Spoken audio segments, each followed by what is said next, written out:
নমস্কার বন্ধুরা, চম্পাস কিচেনে সবাইকে স্বাগত জানাই। আজকের রেসিপি হচ্ছে ঝিঙে পোস্ত। প্রচণ্ড গরমে শরীর ঠান্ডা রাখতে এই ঝিঙে পোস্তর জুড়ি মেলা ভার। গরমে এই ঝিঙের রেসিপিটা গরম ভাতের সাথে খেতে কিন্তু অসাধারণ লাগে। খুব সহজেই রান্নাটা কি করে করি আমি, চলো তার রেসিপিটা চটপট দেখে নেওয়া যাক।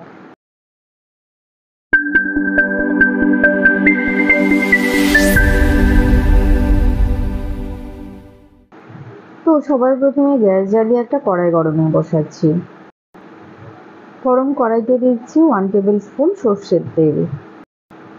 এবারে এতে দিলাম একটা শুকনো লঙ্কা আর 1/4 টিস্পুন কালো জিরে।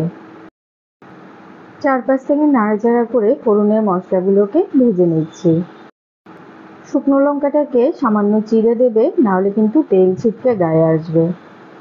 দুটো ঝিঙেকে খোসা ছাড়িয়ে এরকম পাতলা পাতলা করে কেটে নিয়েছি, সেগুলো এবারে দিয়ে দিলাম। তেলের সাথে ঝিঙেগুলোকে কয়েক মিনিট নাড়াচাড়া করে ভেজে নিচ্ছি। এরই মধ্যেই দেখো ঝিঙে থেকে কিন্তু জল ছাড়তে শুরু হয়েছে। ঝিঙের টুকরোগুলো অনেকটা মজেও গেছে। এবারে এর মধ্যে দিচ্ছি 1/2 টিস্পুন নুন আর 1 চিমটে পরিমাণ হলুদ গুঁড়ো। যে কোনো পোস্তর রেসিপি কিন্তু সাদা সাদাই খেতে ভালো লাগে, তাও আমি 1 চিমটে পরিমাণ হলুদ দিলাম। তবে কেউ যদি হলুদটা দিতে অপছন্দ করো, সেক্ষেত্রে না দিলেও চলবে। গ্যাসের আঁচ স্লোতে করে এবার এটাকে 5 মিনিটের জন্য ঢেকে দেব। 5 মিনিট পরে ঢাকাটা তুলে নিচ্ছি। দেখো ঝিঙে থেকে বেশ খানিকটা জল ছেড়েছে।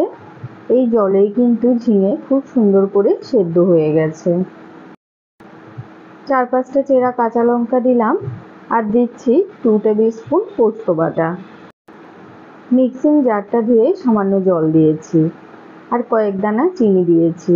যেহেতু এটা নিরামিষ রান্না, তাই সামান্য চিনি দিলে খেতে বেশ ভালো লাগবে।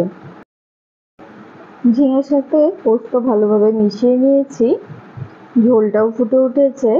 সবার লাস্টে উপর থেকে 1 টিস্পুন কাঁচা সর্ষের তেল ছড়িয়ে দিয়েছি। পোস্ত বাটা দেওয়ার পরে এটাকে কিন্তু আর ঢাকবো না, লো ফ্লেমে আরও 5 মিনিট ফুটিয়ে নেব।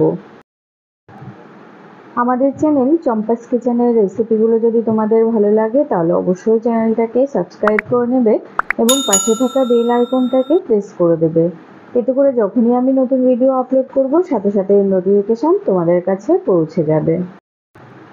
কথা বলতে বলতে এদিকে দেখো পোস্তর গ্রেভিটা কিন্তু অনেকটা ঘন হয়ে গেছে। এই সময় গ্যাসের আঁচটা অফ করে দিলাম। তো বন্ধুরা, আজকের এই ঘরোয়া রান্নাটা তোমাদের কেমন লাগলো অবশ্যই কমেন্ট করে জানাবে। ভালো লাগলে লাইক করবে আর তোমার বন্ধুদের সাথে ভিডিওটাকে শেয়ার করতে কিন্তু একদম ভুলবে না। সর্ষের তেলের ঝাঁঝ আর পোস্তর সুন্দর গন্ধের জন্য এটা খেতে কিন্তু অপূর্ব লাগে। এতক্ষণ আমার পাশে থেকে ভিডিওটা দেখার জন্য অনেক অনেক ধন্যবাদ। ভালো থাকবে, সুস্থ থাকবে। পরের ভিডিওতে আবার দেখা হবে। বাই।